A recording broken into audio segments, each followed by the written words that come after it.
Hello बच्चों, students. आज के लेक्चर में हम लोग एक न्यू सीरीज स्टार्ट कर रहे हैं, एक न्यू जर्नी स्टार्ट कर रहे हैं।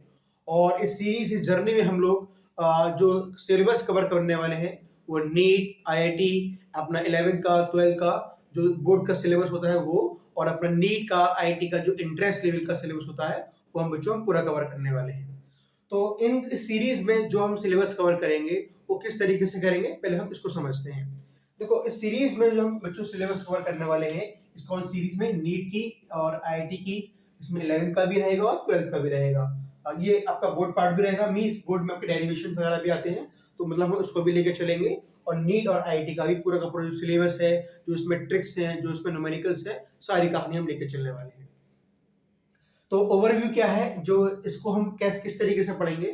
तो बच्चों, आपको जो लेक्चर जो आपको प्रोवाइड किए जाएंगे वो आपको शॉर्ट लेक्चर प्रोवाइड किए जाएंगे। मतलब क्या हुआ, अब ये नहीं कि 2 घंटे का लेक्चर है, 1 घंटे का लेक्चर है, 1.5 घंटे का लेक्चर है, ऐसे लेक्चर नहीं मिलने वाले। बच्चों, आपको जो लेक्चर मिलेंगे वो कैसे मिलेंगे, आपको टॉपिक वाइज स्टडी करने वाले हैं। मतलब क्या हुआ, फॉर एग्जाम्पल मान लीजिए आपको बर्नौलीज थ्योरम पढ़ना है, तो सिर्फ और सिर्फ जो लेक्चर मैं आपको प्रोवाइड करवाऊंगा उस लेक्चर में सिर्फ और सिर्फ बर्नौलीज थ्योरम होगी। और बर्नौलीज थ्योरम के जो भी प्रीवियस ईयर आपके क्वेश्चन आ चुके हैं नीट के अंदर, आईआईटी के अंदर, और जो जो क्वेश्चन न्यूमेरिकल्स, सारे न्यूमेरिकल्स हम यहाँ सॉल्व करने के बाद, और जो इन न्यूमेरिकल्स को सॉल्व करने के लिए हमें ट्रिक की जरूरत पड़ेगी, तो उसके बाद उसको हम ट्रिक से भी सॉल्व करेंगे। मतलब कहने का मतलब ये है, सिर्फ एक टॉपिक आएगा, उस टॉपिक के नीट के क्वेश्चन आएंगे और आईआईटी के क्वेश्चन आएंगे, उसको हम सिंपल पूरा वे में सॉल्व करेंगे, उसके बाद उसको हम ट्रिक से सॉल्व करेंगे। तो सिर्फ और सिर्फ एक लेक्चर में एक टॉपिक आएगा। मान लो, और एग्जांपल, फॉर एग्जांपल जैसे मैंने लिखा है यूनिट एंड मेजरमेंट, ये आपका आज का फर्स्ट लेक्चर का फर्स्ट चैप्टर का नाम है यूनिट एंड मेजरमेंट। तो आज के लेक्चर में जो हम कवर करने वाले हैं सिर्फ और सिर्फ किसकी बात करेंगे, यूनिट्स की बात करेंगे। बस यूनिट्स जैसे खत्म हो जाएगा उसके बाद सीधे हम इस पाएंगे न्यूमेरिकल्स पाएंगे जो प्रीवियस ईयर में आ चुके हैं नीट आईआईटी के अंदर। फिर चैप्टर सॉरी लेक्चर पूरा क्लोज्ड। बस एक लेक्चर में सिर्फ एक टॉपिक। फिर देखो जरा, topic wise NEET IIT PYQ solution, previous year question solution यहाँ पे हम करेंगे। और जो क्वेश्चन करेंगे बच्चों, सॉल्यूशन भी करेंगे पूरा का पूरा, और साथ में उसकी ट्रिक्स क्या है कि डायरेक्ट इसको हम कैसे फाइंड करें। जो भी आंसर आया है पूरे लेंथी मेथड से करेंगे, तो उसको हम, अगर ट्रिक्स है, अच्छी ट्रिक्स है, तो उसको हम उसको भी अप्लाई करेंगे कि किस तरीके से हम ट्रिक को अप्लाई करें। तो ये पूरी कहानी है हमारे पास किसकी, आईआईटी और नीट के इस सेशन की, इस सीरीज की जो हम स्टार्ट कर रहे हैं आज। तो शुरू करते हैं सिंपल अपना जो पहला आज का टॉपिक है यूनिट्स के बारे में।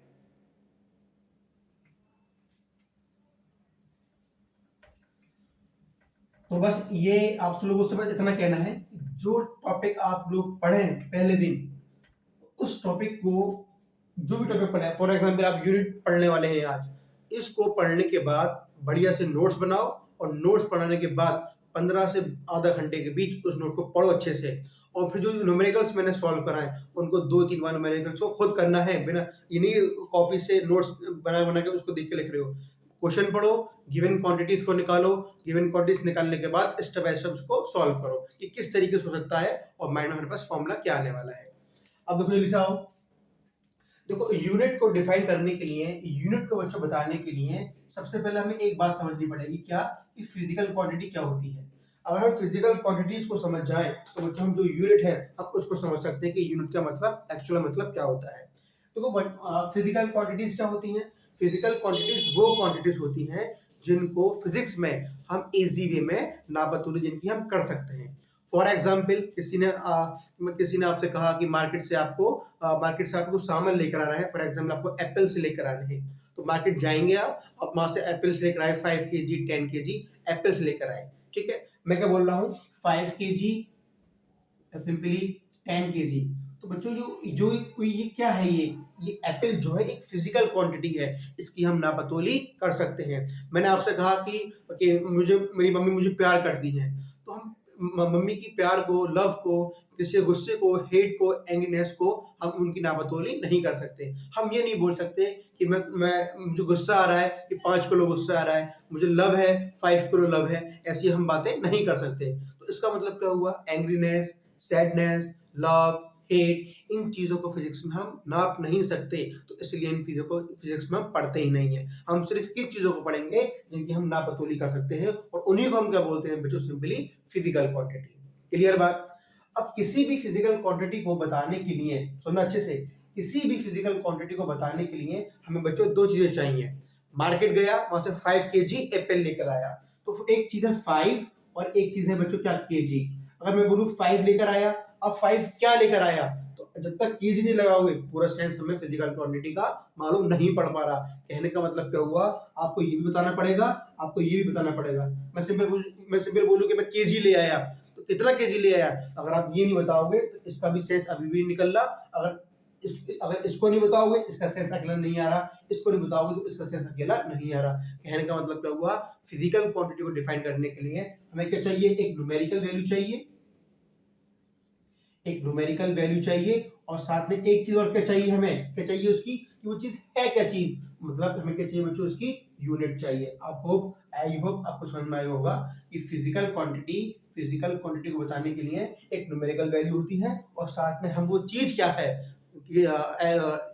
मास में है, लेंथ में है, किस चीज में है, टेम्परेचर में है, किस चीज में है, उसकी हमें यहाँ पे क्या चाहिए बच्चों, उसकी हमें यूनिट भी चाहिए। Then we say that this is the physical quantity. अब फिजिकल क्वांटिटी क्या क्या होती है, अभी इसको भी हम स्टेप बाय स्टेप पढ़ने वाले हैं।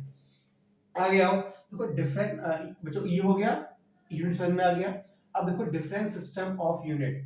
पहले लोग क्या करते थे कि फॉर एग्जांपल, देखो सिंपल से मैं इसको आपको एग्जांपल देता हूँ डिफरेंट सिस्टम ऑफ यूनिट का, है ना। आपको सिंपल एक एग्जांपल से पूरी कहानी समझ में आ जाएगी कि different of system of unit का मतलब क्या है यहाँ पे। फॉर एग्जांपल बच्चों, मैंने माना कि ये कंट्री ए है और ये बच्चों ये कंट्री बी है। एक कंट्री पूरी ये वाली है और एक कंट्री ये वाली है। ये कंट्री वाले क्या बोलते हैं कि 1 किलोमीटर जो होता है वो आपके पास सिंपली 100 मीटर के बराबर होता है। ये बी कंट्री वाले क्या बोलते हैं, जो 1 किलोमीटर होता है वो 1000 मीटर के बराबर होता है। अभी हमने कोई स्टैंडर्ड यूनिट मान गई, चल ही नहीं रही। अभी हम क्या मान रहे हैं कि हर कंट्री की अपनी अपनी डिफरेंट डिफरेंट यूनिट्स हैं। अब देखो मैंने आपसे बोला कि यहां से एक प्लेन उड़ा, एक प्लेन उड़ा, और बीच में सिर्फ यहाँ पे पूरे बच्चों क्या है, पूरे में पानी पानी है, इस पूरे सी है। यहाँ से बच्चों एक एरोप्लेन उड़ा और एरोप्लेन उड़ के कहाँ चला, वो बी से निकला और कहाँ पे आ गया बच्चों, वो ए पर आ गया, ठीक है। और उसको मालूम है जो इसने डिस्टेंस कवर करा है, जो डिस्टेंस सॉरी जो डिस्प्लेसमेंट कवर करा है, देखो एक्चुअल में डिस्टेंस क्या होता है, डिस्टेंस क्या होता है और डिस्प्लेसमेंट क्या होता है, एक बार इसको जरा देखो। देखो डिस्टेंस क्या है, total path cover by the body. आप जहाँ ऐसे मूव करेंगे, ऐसे मूव करें, या सिंपल आप घर से अपनी कोचिंग जाएंगे तो आप ऑलवेज क्या कवर करते हैं, डिस्टेंस यूज करते हैं। क्यों, क्योंकि आपको अगर टर्न आएगा आपको मुड़ना पड़ेगा, फिर ऐसे मुड़ना पड़ेगा, मतलब क्या हुआ, आपको पूरा रास्ता कवर करना पड़ेगा। बट जो एरोप्लेन्स होते हैं बच्चों, वो क्या कवर करते हैं, वो एक जगह से उड़ते हैं और सीधा दूसरी जगह पर जाके सीधा लैंड करते हैं। तो कहने का मतलब क्या हुआ, वो क्या कवर करते हैं, सिंपली डिस्प्लेसमेंट कवर करते हैं।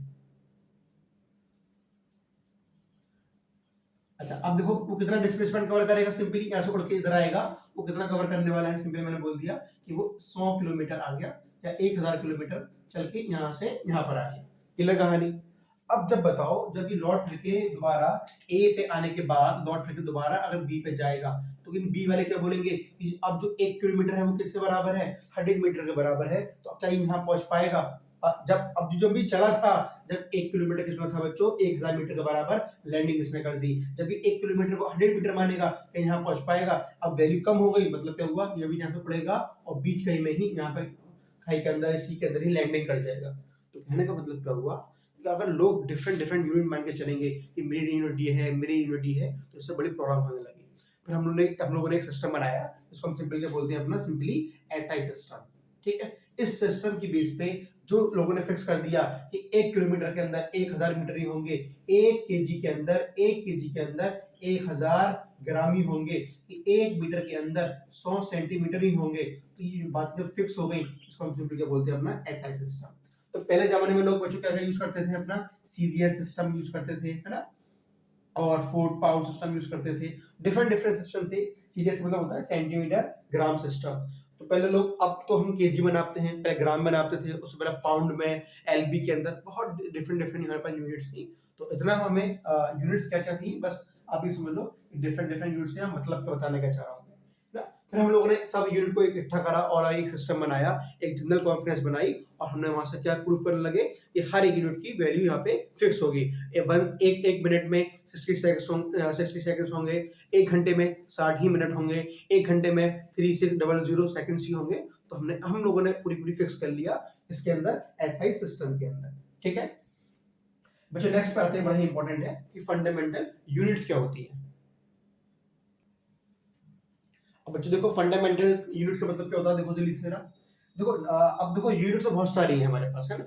मैं बोलूँ एरिया की यूनिट क्या होती है तो क्या बोलोगे, मीटर स्क्वायर है। वॉल्यूम की होती है, बोलोगे मीटर क्यूब है। लेंथ की होती है उसमें बोलोगे मीटर है। तो डिफरेंट डिफरेंट यूनिट्स है हमारे पास और सब अलग अलग काम है। लेकिन फंडामेंटल का यहाँ मतलब क्या है, इस बात समझो जरा। बट फंडामेंटल मतलब क्या होता है कि ऐसी चीज जो किसी और से ना बनी हो, वो अपने आप में ही खुद एक चीज, अपनी इंट्रिंसिक प्रॉपर्टी हो, अपने आप में ही अपन से बनी हो, किसी और की उसको जरूरत ना हो, उसको हम क्या बोलते हैं, अपना फंडामेंटल। तो फिजिक्स में जो हमारे पास फंडामेंटल क्वांटिटीज, जब अभी हम पढ़ रहे थे फिजिकल क्वांटिटीज, मतलब क्या हुआ, हमने 7 फिजिकल क्वांटिटीज को फिक्स कर लिया कि हमारे पास 7 फिजिकल क्वांटिटीज ऐसी हैं जो कैसी हैं, बिल्कुल फंडामेंटल हैं। जब 7 फिजिकल क्वांटिटी फंडामेंटल है तो फिर जब हमारे पास बच्चों क्या आएगी, एक फिजिकल क्वांटिटी आएगी।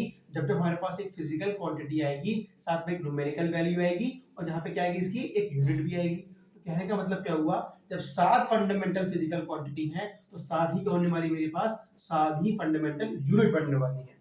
फॉर एग्जाम्पल देखो क्या क्या है, मास की क्या होगी बच्चों, सिंपली क्या है, केजी है। लेंथ की क्या होगी, सिंपली मीटर होगी। टाइम की क्या होगी, सिंपली सेकंड होगी। टेम्परेचर की केल्विन है। करंट की एम्पेयर है। क्वांटिटी ऑफ मैटर की क्या होती है, सिंपली मोल होती है। अभी इंटेंसिटी क्या है, इसको समझो। इंटेंसिटी का मतलब क्या होता है, पहले जमाने में लोग, मतलब फॉर एग्जाम्पल मेरे पास ये एक CFL की बल्ब है। अब इस CFL से कितनी लाइट निकल रही है, मान लो ये 5 वॉट की है, कितनी लाइट निकल रही है, इसको हम बोलेंगे इसकी इंटेंसिटी है। ये एक CFL है, इसकी ये 10 वॉट की है, इससे कितनी इंटेंसिटी निकल रही है, उसको हम सिंपली क्या बोलेंगे, इंटेंसिटी। इसको हम नापते किस में बच्चों, याद रखो, इसको हम नापते हैं अपना कैंडेला के अंदर। अब कैंडेला जो वर्ड निकल कर आया, इसको तो समझो। जब लोग ये सिस्टम बना रहे थे तो हम लोगों ने क्या बोला कि एक कैंडल से निकलने वाली जो लाइट होगी, एक कैंडल से निकलने वाली जो इंटेंसिटी होगी, उसको हम क्या बोलने वाले हैं, 1 कैंडेला। किससे बना है, ये कैंडल से ही बना है। दो दो कैंडल से निकलने वाली लाइट, दो कैंडल से निकलने वाली इंटेंसिटी जितनी होगी, उसको हम सिंपल क्या बोलने वाले हैं, अपना 2 कैंडेला। ठीक है, तो यहाँ से क्या यूनिट पड़ती है इसकी, कैंडेला। लेकिन अभी जो आपके क्वेश्चन जो आएंगे, मोस्ट, चाहे वो आईआईटी के हो, चाहे वो नीट के हो, बच्चों कहाँ से बनने वाले हैं, ये जो ऊपर का पूरा क्वेश्चन आपको दिख रहा है, ये पूरा इन इन पांचों में से आपके जो question, most of the question, 99% question जो मिलते हैं वो इन पांचों से मिलते हैं। रेयर केस मिलेगा जो आपको क्वांटिटी ऑफ मैटर या इंटेंसिटी से आपको क्वेश्चन मिल जाए। ठीक है, अच्छा नेक्स्ट पे आते हैं। अब 7 फंडामेंटल होने के बाद हमें और जरूरत पड़ी किस चीज के नापने की, मैंने बोला कि ये मेरे पास सिंपल बच्चों एक एक्स एक्सिस है और सिंपल ये मेरे पास वाई एक्सिस है। एक्स एक्सिस और वाई एक्सिस से कितना ऊपर है, तो ये हम कैसे नापे, तो हम बच्चों किसमें नापते हैं, सिंपली एंगल में नापते हैं। तो एंगल को नापातोली करने के लिए हमें और जरूरत पड़ी किसकी बच्चों, यूनिट्स की, क्योंकि इनकी जरूरत पूरी होने के बाद भी और जरूरत पड़ रही है हमें और चीजों को डिफाइन करने के लिए। तो हम क्या ना बोला, एंगल को हम किस में नापते हैं, हम सिंपली रेडियन के अंदर, सेल्सियस में भी नापते हैं, सेकंड में भी नापते हैं, मिनट में भी नापते हैं। लेकिन देखो अब तुम बोलो सेकंड में तो हम टाइम को नाप रहे हैं, जब आप थोड़ा डीप जाओगे तो एंगल को बच्चों हम सेकंड, बहुत माइन्यूट से जो एंगल होते हैं बहुत छोटे, उनको हम सेकंड और टाइम में भी नापते हैं। तो ये बात की बात है। तो अभी जो स्टैंडर्ड है वो जो कौन सा है हमारे पास एंगल का, वो कैसे होता है हमारा, सिंपली रेडियन। अब सॉलिड एंगल क्या होता है, आपने जो बर्थडे होता है उसकी जो टोपी होती है ना, अब उसको ऐसे उतार के ऐसे कर लो तो आपको क्या दिखेगा, ऐसे करके, है ना, ऐसे आएगा ऐसे। तो जो एंगल बनना है अभी किसका, एक्स का भी, वाई का भी, जेड का भी, 3D में बनने वाले एंगल को हम क्या बोलते हैं, सिंपली अपना सॉलिड एंगल। उसकी क्या होती है, स्टेरेडियन, और जो 2D में बनता है उसको हम बोलते हैं सिंपली रेडियन। इसको लिख लो, ये किसका है सिंपली बच्चों, ये 2D का होता है और ये 3D का होता है। 2D को हम क्या बोलते हैं, सिंपली क्या बोलते हैं, सिंपल भाषा में प्लेन बोलते हैं, और 3D को हम क्या बोलते हैं, सिंपली स्पेस बोलते हैं। ठीक है बच्चों, तो ये पूरी कहानी थी किसकी थी, सिंपल यूनिट के बारे में। अब सीधा आते हैं कि नीट आईटी में इसके बच्चों क्वेश्चन क्या है, जल्दी से उसको करो।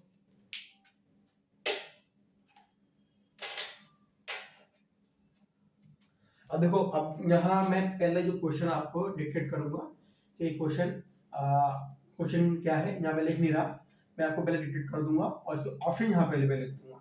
अगर आपको बच्चों क्वेश्चन चाहिए तो इसमें कमेंट में मुझे बता देना, तो मैं अपना नंबर दे दूंगा उसमें डिस्क्रिप्शन के अंदर, तो आप उस पे नंबर से मेरे व्हाट्सएप पे भी क्वेश्चन ले सकते हैं उसकी पीडीएफ की फॉर्म में। तो आप व्हाट्सएप पे मुझे नंबर लेके मैसेज कर देना, तो पीडीएफ की फॉर्म में मैं आपको उसके जो क्वेश्चन मैं यहाँ पे बोल रहा हूँ वो आपको मैं व्हाट्सएप पे सेंड कर दूंगा। तो पहला क्वेश्चन देखो क्या है, ये नीट 2019 में आया है, नीट 2019।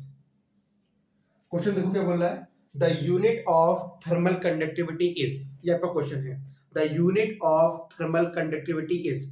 अब थर्मल कंडक्टिविटी क्या होती है, इसको हम पढ़ने वाले हैं अपने 9 चैप्टर के अंदर, 11th क्लास के अंदर, 11th का जो आपका 9 चैप्टर आएगा उसको हम पढ़ेंगे ना।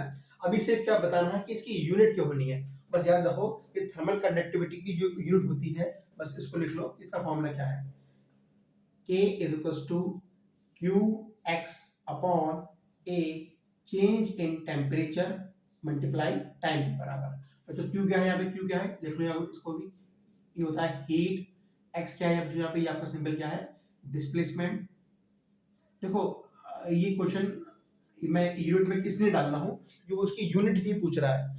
अब ये नहीं कि मैं उसका वेट करूँ 8वें चैप्टर का, जब वो आएगा फिर काम करेंगे, हमें सिर्फ फॉर्मूला यहाँ पे लिख लिया। अभी फॉर्मूला कैसे आया, क्यों आया, किस वजह से आया, ये हम वहाँ पढ़ लेंगे आराम से। अभी क्वेश्चन को सॉल्व करो बस। बच्चों ए क्या है यहाँ पे, सिंपली आपका सिंपल क्या है यहाँ पे, एरिया, और टी क्या है बच्चों, टाइम, और ये change in temperature, change in temperature. अब देखो बस क्या इसकी यूनिट क्या बनने वाली है, मैं आपको दे रहा हूँ ऑप्शन क्या क्या है इसके।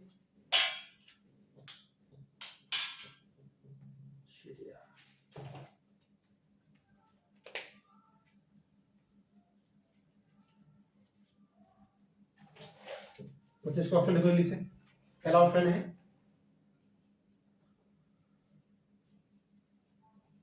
जो ऑप्शन क्वेश्चन में आए हैं, मैं पहला वही ऑप्शन लिख रहा हूँ जैसे क्वेश्चन लिखा है बिल्कुल, है ना, जूल मीटर केल्विन इनवर्स।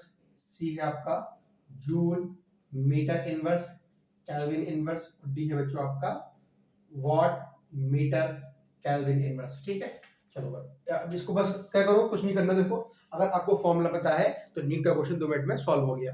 देखो बताओ के का निकालना है आपको, तो के को मैंने ऐसे रखा। बच्चों बताओ ऊपर क्या है, हीट, हीट को हम किस बनाते हैं, सिंपली हीट होती क्या है, एनर्जी की फॉर्म है, तो हीट को हम किस बना पाएंगे, सिंपली जूल के अंदर। एक्स क्या है, डिस्प्लेसमेंट, किस बना पाएंगे उसको हम, सिंपली मीटर के अंदर। ठीक है ना। एरिया क्या है, एरिया क्या है आपका, मीटर का स्क्वायर। चेंज इन टेम्परेचर क्या है बच्चों, केल्विन। टी क्या है बच्चों, सेकंड, तो ये आ गया। चेक करो किस में मैच कर रहा है, जूल मीटर केल्विन इनवर्स। देखो 1 मीटर से मीटर काट दो, क्या बचेगा, joule, joule metre kelvin second. ठीक है, जूल मीटर, तो यहाँ पे केल्विन केल्विन लिखने, यहाँ पे सेकंड नहीं आ रहा। देखो सेकंड, देखो जरा देखो ऑप्शन में कोई भी ऐसा ऑप्शन नहीं है जहां पे सेकंड दिख रहा हो, लेकिन फॉर्मूले के अंदर बच्चों सेकंड आ रहा है। इसका मतलब क्या हुआ, इन्होंने किसी न किसी को पैक कर दिया है। कैसे पैक कर दिया, जूल पर सेकंड क्या देता है हमें, power is equals to work upon time. पक्का, पावर की क्या होती है बच्चों यूनिट, पावर की होती है सिंपली वॉट, इसकी क्या होती है वर्क की, जूल, इसकी होती है बच्चों सिंपली सेकंड। तो joule per second we get watt, तो joule per second we get, ऊपर क्या है बच्चों सिंपली वॉट, नीचे क्या मिलने वाला है मेरे पास, मीटर और केल्विन। अब चेक करो, वॉट सही है, मीटर इनवर्स सही है, केल्विन इनवर्स सही है, पहला ही ऑप्शन आपको सिंपली करेक्ट हो गया। करो लीजिए इसको, सेकंड क्वेश्चन पे आते हैं इसके।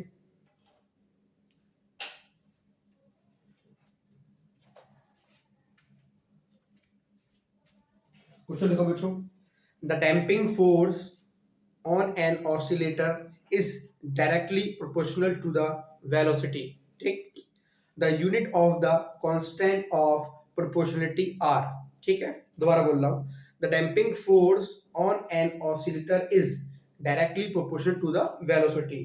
जो डैम्पिंग फोर्स है वो वेलोसिटी के डायरेक्टली प्रोपोर्शनल है। ये क्वेश्चन नंबर आपका 2 है। ये कब आया है बच्चों, ये 2012 में आया है। ठीक है, 2012 में। फिर क्या बोल रहा है, the unit of the constant of proportionality are. जो अब देखो ये हटेगा, एक कांस्टेंट आएगा, मैंने क्या मान लिया उसको, एक कांस्टेंट आगे बच्चों के, v को कब फेंकू नीचे की तरफ, यानी कि force upon velocity is equal to के बराबर। ठीक है, अब पूछ रहा कि बताओ जो प्रोपोर्शनलिटी का कांस्टेंट आया है इसकी यूनिट क्या होने वाली है। ऑप्शन दे रहा हूं, अब तो खुद बिना ऑप्शन के ही कर दोगे, फिर मैं ऑप्शन यहाँ पे लिख रहा हूं, KG metre second inverse, B है बच्चों KG metre second inverse square, C है केजी सेकंड इनवर्स, और डी है केजी सेकंड। चलो चेक करो जल्दी से, बताओ फोर्स की यूनिट क्या होती है। फोर्स को ब्रेक कर लो सिंपल, किसके अंदर, mass into acceleration upon velocity. सही है, अब बताओ मास किसमें होता है बच्चों, केजी के अंदर। व्हाट अबाउट एक्सीलरेशन क्या होता है, मीटर पर सेकंड स्क्वायर। अब नीचे क्या रखा है, वेलोसिटी है, क्या होगा, मीटर पर सेकंड। सही है बिल्कुल। अब देखो एक एक मीटर से मीटर कैंसिल हुआ, यहाँ क्या बचने वाला है, ऊपर केजी बचेगा। अब देखो एक सेकंड से ही सेकंड कैंसिल होगा, यहाँ क्या बचेगा, सिंपली सेकंड बचेगा। मतलब क्या हुआ, केजी मीटर तो आ ही नहीं रहा, तो ये भी हटाओ, ये भी हटाओ, इन दोनों में से एक होगा, केजी सेकंड इनवर्स, सी वाला ऑप्शन है। केजी ये ऊपर जाएगा, सेकंड इनवर्स हो जाएगा। ठीक है, नेक्स्ट क्वेश्चन पे आओ जल्दी से।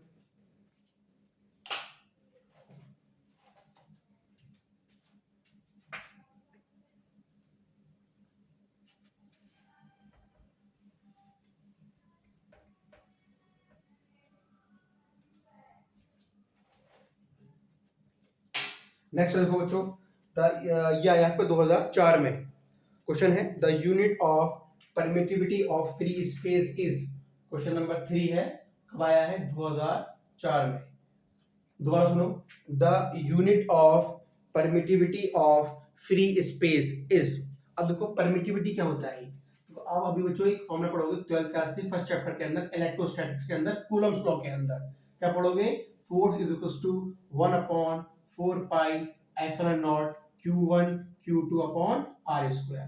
ठीक है, अभी देखो उसने फॉर्मूले पे काम कर लो कि कहां से आया, क्यों आया है, ये पूरी कहानी हम पढ़ने वाले हैं। अब बच्चों क्या बोल रहा है कि ये जो आपको दिख रहा है, इसी को हम क्या बोलते हैं बच्चों, परमिटिविटी। अब परमिटिविटी का मतलब क्या है, परमिटिविटी ऑफ मीडियम का मतलब क्या है, परमिटिविटी ऑफ फ्री स्पेस का मतलब क्या है, रिलेटिव परमिटिविटी का मतलब क्या होता है, ये पूरी डिटेल्स हम जानेंगे आराम से जब हम इस टॉपिक के बारे में पढ़ने वाले हैं। अब आपको इसकी यूनिट फाइंड करनी है।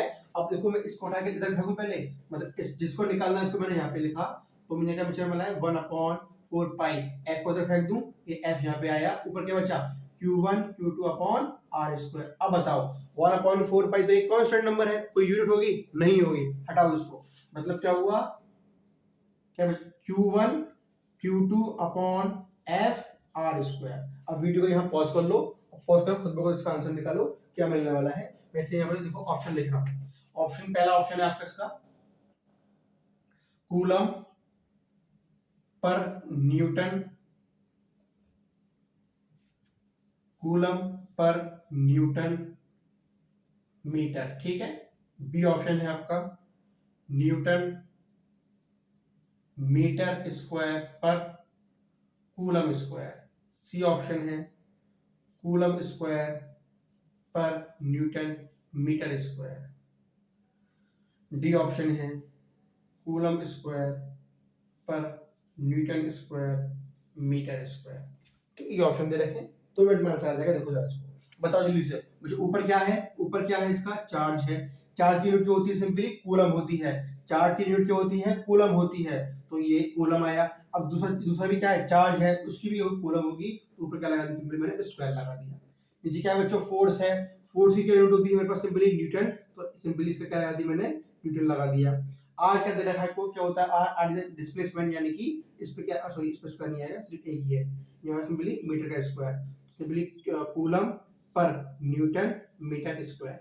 ठीक है, कहाँ मिल रहा है, देखो कूलम स्क्वायर न्यूटन न्यूटन, ये आपका ऑप्शन बच्चों सी करेक्ट है। मैं आपको यहाँ पे एक बात को बता दूं, देखो जब भी किसी साइंटिस्ट का नाम आता है ना, और साइंटिस्ट के नाम की यूनिट होती है, फॉर एग्जांपल जैसे फोर्स है, तो बच्चों फोर्स की यूनिट क्या होती है, क्या हम सब जानते हैं क्या होती है, न्यूटन। तो जब भी हम पूरा नाम लिखते हैं तो हम कैसे लिखेंगे, न्यू, ऐसे करके। लेकिन जब हम सिंबल को यूज करते हैं तो याद रखना हमेशा हम क्या यूज करेंगे, capital always. For example energy की बच्चों यूनिट क्या होती है, उनकी होती है सिंपली जूल होती है। अब इसको हम सिंबल का यूज करने वाले हैं, कैपिटल जे यूज करेंगे। तो देखो कूलम क्या है, एक साइंटिस्ट का नाम है, तो ये कैपिटल आएगा, ये भी कैपिटल आएगा, लेकिन जो ऑप्शन में था वो मैंने आपको यहाँ पे लिख दिया है, ऐसा था। लेकिन याद रखना अपनी नॉलेज के लिए, जब भी हम साइंटिस्ट का नाम लेते हैं और आपके लिए उसका वर्ड यूज करते हैं वो हमेशा कैपिटल में आता है। तो बच्चों ये था हमारे पास इसके क्वेश्चन थे हमारे पास यूनिट के। अब नेक्स्ट लेक्चर में हम नेक्स्ट टॉपिक पढ़ेंगे, सिर्फ और सिर्फ टॉपिक पढ़ेंगे और उस पर जो नीट में आईटी में जो क्वेश्चन होंगे उनको सॉल्व करेंगे। इतना पढ़ पाएंगे।